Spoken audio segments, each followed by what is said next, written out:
Selamat bertemu kembali semuanya. Semoga sehat, bahagia, banyak rezeki, tetap berbagi kepada saudara, sahabat, yatim piatu, fakir miskin, dan siapapun yang membutuhkan pertolongan. Tetap berbuat baik setiap waktu, niscaya kita pun akan menuai kebaikan pula sepanjang waktu.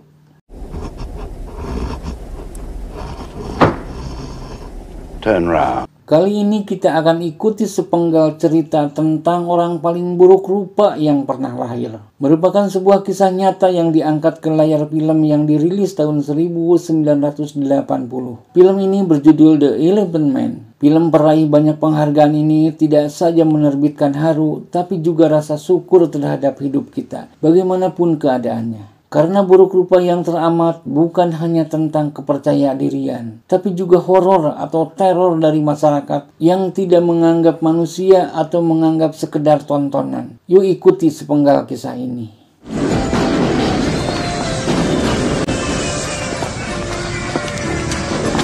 Frederick Trips atau yang biasa dipanggil Freddy adalah seorang ahli bedah di rumah sakit London. Dia mempelajari dan mendalami anatomi di sekolah kedokteran. Saat itu tahun 1800-an akhir. Semangat para ahli anatomi, dokter dalam mendalami bagian tubuh manusia adalah mencari anatomi tubuh yang aneh. Makanya Freddy rajin mengunjungi sirkus dalam rangka mencari orang beranatomi aneh itu. Di sebuah rombongan sirkus pimpinan bait, ada seorang bintang yang dijuluki The Elephant Man. Mengapa demikian? Karena selain kulitnya yang keabu-abuan, wajah dan tubuhnya juga tidak berbentuk seperti manusia biasa. Freddy tentu saja ingin menyaksikan. Sayangnya sirkus ditutup karena dianggap memamerkan tubuh yang mengerikan. Freddy pun meminta jalur khusus kepada bait dengan sejumlah bayaran. Dan waktu Freddy melihat Elephant Man pertama kali, dia sampai meneteskan air mata.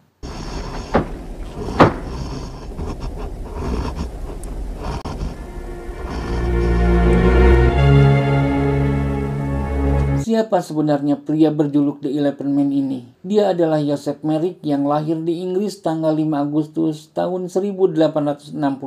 Awalnya dia lahir sebagai bayi yang sehat, tapi mulai usia 2 tahun tubuhnya mulai membengkak seperti ditumbuhi tumor, kepalanya membesar dan tangan kanannya tidak bisa digerakkan. Mary Jane, ibu dari Joseph Merrick yang malang ini, merawatnya dengan kasih sayang dan air mata. Sayangnya saat Joseph Merrick berusia 11 tahun, Mary Jane meninggal. Ayahnya tidak bisa merawat Joseph Merrick dan Joseph Merrick pun mulai bekerja mencari penghidupan sampai kemudian ikut rombongan sirkus. Joseph Merrick inilah yang diangkat kisahnya ke dalam film The Elephant Man, tapi namanya di film menjadi John Merrick.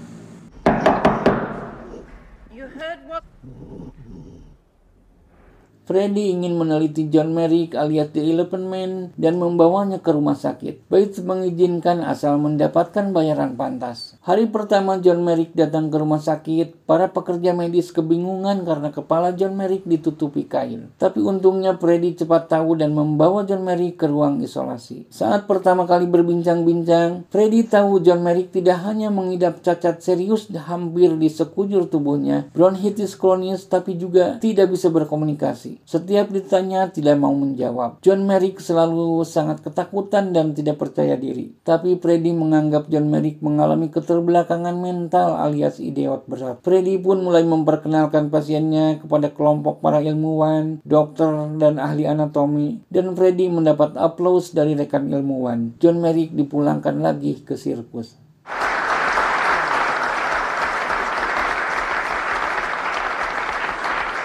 Saat mau pulang dari rumah sakit, Freddy dicegat seorang anak yang mengabarkan John Merrick sakit. Saat dilihat, Freddy tahu apa yang terjadi. John Merrick disiksa oleh pemilik sirkus. Freddy membawa lagi John Merrick ke rumah sakit dengan sejumlah bayaran. Wajah dan tubuh aneh John Merrick mulai diketahui perawat yang menjerit saat pertama melihatnya. Cargom, pimpinan rumah sakit, mulai menegur Freddy, tapi dokter Freddy meyakinkan bahwa John Merrick tidak berbahaya, penyakitnya tidak menular.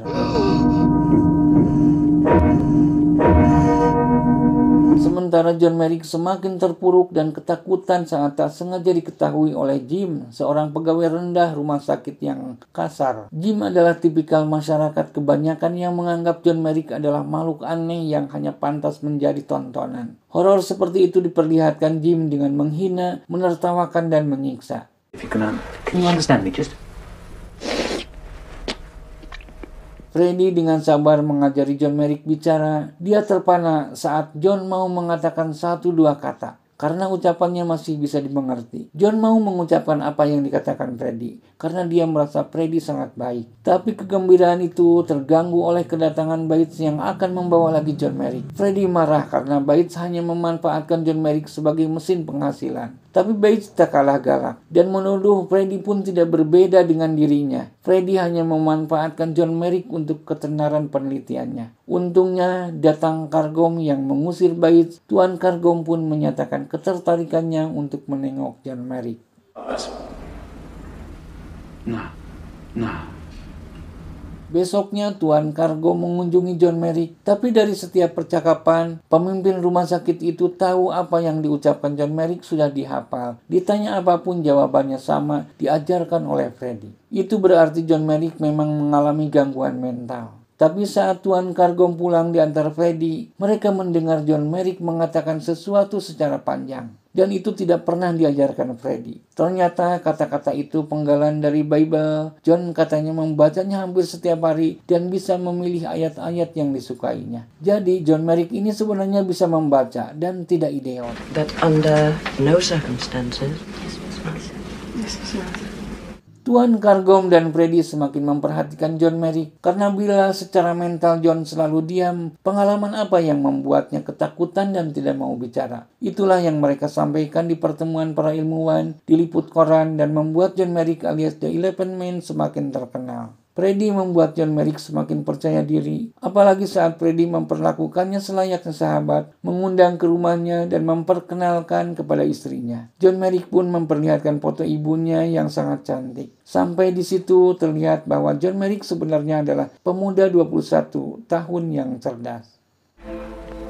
Terrible though his appearance, barred from seeking to earn his livelihood in any. Seorang artis, bintang panggung teater Inggris yang bernama Nyonya Kendall membaca artikel tentang The 11 Men dan membuatnya ingin berkenalan. Setelah mereka bertemu, Nyonya Kendall merasa The 11 Men memang pribadi yang baik dan ramah. Pertemuan 45 menit itu dimuat media massa dan membuat The 11 Men semakin terkenal. Banyak bangsawan dan orang kaya Inggris yang ingin bertemu dan berfoto bersama 11 Men. Mereka menganggap orang yang sudah bertemu dan berfoto dengan 11 Men sangatlah hebat. Terbalik dengan sebelumnya yang menempatkan John Merrick hanya sebagai bahan tontonan dan tertawaan. John Merrick pun semakin percaya diri.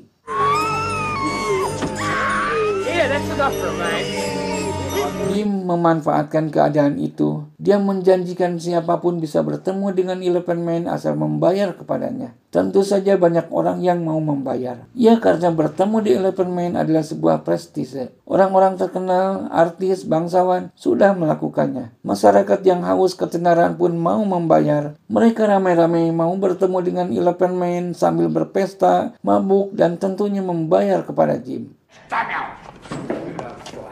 You can do nothing about it. Only mother said. Freddy sendiri mengalami goncangan batin. Itu setelah berantem dengan Bates dan pemilik sirkus itu menuding Freddy pun sama saja mengeksploitasi John Merrick. Hanya bedanya Freddy atas nama ilmu pengetahuan dan penelitian. Padahal sama saja untuk ketenaran dan kehormatan diri sendiri. Makanya waktu pertemuan anggota komite rumah sakit, ada yang protes keberatan John Merrick di rumah sakit. Freddy sebenarnya mau menyerah meski Tuan Cargom membelanya. Tapi kemudian datang Putri Alexandra, Princess of Wales, yang memuji Freddy atas perhatiannya kepada John Merrick. Tuan Cargom malah mengusulkan membuat rumah permanen di rumah sakit itu buat John Merrick. Ilmuwan lain pun tidak ada yang berani lagi. Communication from Her Majesty which she has requested an hospital. Bates sendiri kecewa karena kehilangan bintang sirkus seperti John Merrick. Maka dengan membayar Jim, dia pun menculik lagi John Merrick. Tapi saat John Merrick ditampilkan di sirkus, pingsan karena disiksa, penonton pun malah mencibir dan meludahi Bates. Pemilik sirkus itu pun frustasi. John Merrick disiksa lagi lalu dijebloskan ke kerangkeng hewan. Teman-teman sirkus, orang-orang yang tubuhnya tidak normal, menyayangkan juga perlakuan Bates yang keterlaluan. Mereka pun menolong John Merrick dan membantunya kabur. Tapi saat di stasiun, John Merrick yang memakai penutup kepala diganggu oleh anak-anak. Lalu orang-orang pun ikut penasaran dan mengejar. John Merrick sampai berteriak, "Aku bukanlah binatang, aku ini manusia." I'm not an animal. I am a human. Dr. Freddy dan orang-orang rumah sakit yang mencari John Merrick akhirnya menemukannya lagi. Freddy meminta maaf atas kelalaiannya, tapi John Merrick tahu Freddy adalah orang baik, sahabatnya dan juga keluarganya. Mental John semakin hebat. Dia pun lalu diundang Nyonya Kendall ke pertunjukan teaternya. John Merrick merasa benar-benar tersanjung, dianggap sebagai sahabat dan keluarga oleh orang-orang di pertunjukan teater itu.